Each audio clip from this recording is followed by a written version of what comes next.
नमस्कार। आप देख रहे हैं 4 पीएम और मैं हूं अभिषेक मिश्रा। देखिए, क्या नीतीश और चिराग के बीच सब कुछ ठीक है? नीतीश कुमार और चिराग पासवान के रिश्ते सामान्य हैं या 2020 के विधानसभा चुनाव से पहले जो स्थिति थी कमोबेश अब वही स्थिति है? नीतीश कुमार और चिराग पासवान के बीच सहमत का खेल शुरू हो चुका है। नीतीश कुमार और चिराग पासवान के बीच आर पार की लड़ाई शुरू हो चुकी है। दरअसल ये सवाल है, और जो कुछ भी सस्पेंस है, थोड़ी बहुत जो धुंधली तस्वीर है, वो अब साफ होने लगी है। आपकी स्क्रीन पर एक तस्वीर है, दैनिक भास्कर की रिपोर्ट है, और चिराग पासवान की पार्टी के सांसद हैं अरुण भारती। नीतीश कुमार, जिसको अपनी उपलब्धि मानते हैं, आरजेडी जेडीयू की सरकार में एक फैसला लिया गया जातिगत जाति आधारित गणना कराने का। उस गणना को लेकर चिराग पासवान की पार्टी अरुण भारती ने हमला बोला है।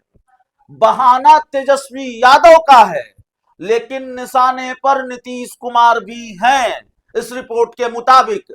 और अरुण भारती ने ये कहा है कि ये बहुजनों के साथ धोखा है। बिहार की जाति आधारित गणना को सांसद अरुण भारती ने बिहार के बहुजनों के साथ धोखा बताया है। उन्होंने कहा है कि जातीय सर्वे बहुजन समाज के साथ धोखा है। तेजस्वी ने इस सर्वे के बूते अपने वोट बैंक की संख्या उजागर की, सत्ता की अपनी दावेदारी मजबूत की। उन्होंने देश में जातीय जनगणना कराने के फैसले का श्रेय केंद्रीय मंत्री चिराग पासवान को दिया। अरुण भारती जो है वो चिराग पासवान के बहनोई भी हैं, जीजाजी भी हैं। आपको बताने की जरूरत नहीं, आपको मालूम है। तो देश भर में जो जाति आधारित जनगणना कराने का फैसला हुआ है, उसका श्रेय वो चिराग पासवान को दे रहे हैं। बिहार में जो जाति आधारित गणना हुई, उसको लेकर वो तेजस्वी यादव को घेर रहे हैं। लेकिन ये फैसला तो मुख्यमंत्री का था। फैसले तो मुख्यमंत्री करते हैं, फैसला सरकार करती है, और सरकार के मुखिया मुख्यमंत्री होते हैं। तो तेजस्वी के बहाने क्या नीतीश कुमार पर निशाना नहीं साधा है? नीतीश कुमार को निशाने पर नहीं लिया है अरुण भारती ने? उनके फैसले पर सवाल नहीं उठाया है अरुण भारती ने? एक बार फिर से हम आपको बताते हैं अरुण भारती ने क्या कहा है, और बाकी जो रिपोर्ट है वो आपकी स्क्रीन पर है।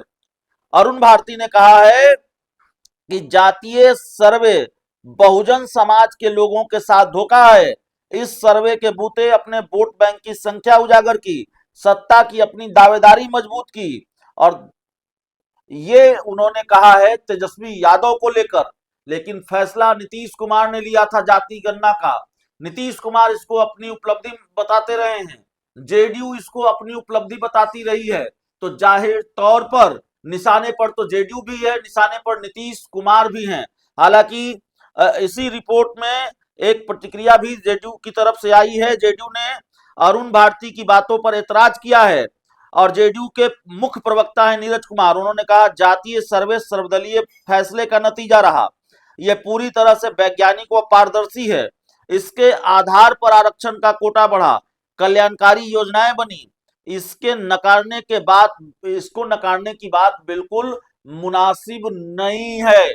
तो जेडीयू और लोजपा रामविलास के बीच आर पार की लड़ाई शुरू हो चुकी है। और याद कीजिए, 2 दिन पहले ही हमने आपको बताया था, 2 दिन पहले ही हमने आपको बताया था, नहीं कल ही आपको हमने बताया था कि 4 पीएम को बिहार के जो वरिष्ठ पत्रकार हैं संतोष कुमार, उन्होंने ये जानकारी दी थी। 4 पीएम के साथ मिलकर हमने वो जानकारी साझा की थी संतोष कुमार की, कि प्रधानमंत्री नरेंद्र मोदी के मंच पर, उनके कार्यक्रम के मंच पर चिराग पासवान और नीतीश कुमार के बीच भिड़ंत हो चुकी है। जो जानकारी निकलकर सामने आ रही है, नीतीश कुमार नाराज हैं, जेडीयू नाराज है। चिराग पासवान विधानसभा चुनाव लड़ने की बात कर रहे हैं।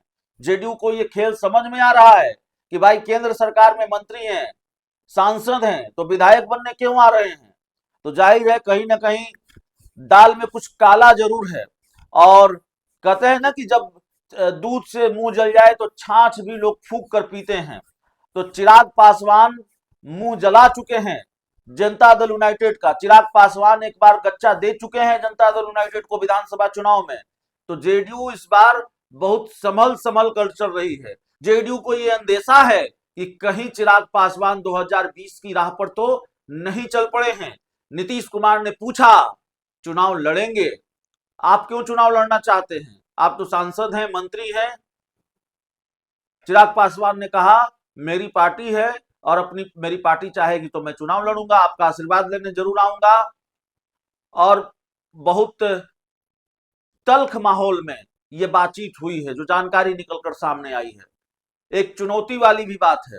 नीतीश कुमार नहीं चाहते चुनाव लड़े और चिराग पासवान ने नीतीश कुमार के सामने भी ऐलान कर दिया कि नहीं मैं चुनाव लड़ूंगा, आपका आशीर्वाद लेने आऊंगा लेकिन मैं चुनाव लड़ूंगा। तो जाहिर तौर पर अब रिश्ते सामान्य नहीं है। All is not well in NDA. और तस्वीर धुंधली नहीं है, तस्वीर साफ होने लगी है। और साफ तौर पर आप देख रहे हैं कि किस तरीके से बयान आया है। और चिराग पासवान की पार्टी की तरफ से अभी सांसद अरुण भारती ने ही मोर्चा संभाल रखा है। उनके बयानों का अपना एक महत्व है और चिराग पासवान की पार्टी की तरफ से अरुण भारती ही महत्वपूर्ण विषयों पर बयान दे रहे हैं। और अरुण भारती ने कहा है, इसका मतलब ये चिराग पासवान की राय है, ये चिराग पासवान ने कहा है। और वैसे भी चिराग पासवान की पार्टी में चिराग पासवान की मर्जी के बिना कुछ हो नहीं सकता, कोई कुछ बोल नहीं सकता। और अगर आप जो कुछ भी बोल रहे हैं और उसमें चिराग पासवान की मर्जी शामिल नहीं है, तो फिर आपको पद मुक्त करने में, आपको पार्टी से निलंबित करने में, आपके खिलाफ एक्शन लेने में चिराग पासवान को वक्त नहीं लगता। ये लोजपा रामविलास में होता रहा है। और जाहिर तौर पर अगर पार्टी के शीर्ष नेतृत्व के मर्जी के खिलाफ या पार्टी के शीर्ष नेतृत्व की लाइन से अलग हटकर कोई बोलेगा तो दूसरी पार्टियों में भी अनुशासन की कार्रवाई होती है। तो अरुण भारती ने एक तरह से बड़ा विस्फोट कर दिया है।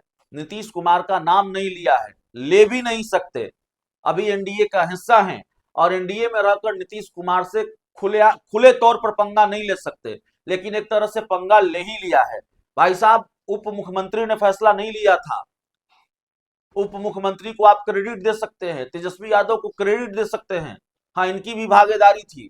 ये भी गए थे नीतीश कुमार के साथ मिलने प्रधानमंत्री से, तेजस्वी यादव की कवायद भी थी। लेकिन फैसला तो महागठबंधन की सरकार ने लिया, तो मुख्यमंत्री ने लिया, नीतीश कुमार ने लिया। और आप उस फैसले के बारे में कह रहे हैं ये बहुजनों के साथ धोखा है। तो सीधे तौर पर ये आर पार की जंग शुरू हो चुकी है नीतीश कुमार और चिराग पासवान के बीच। और ये फिर लड़ाई क्या रंग दिखाती है, ये देखना बड़ा दिलचस्प होगा। बहुत बहुत धन्यवाद।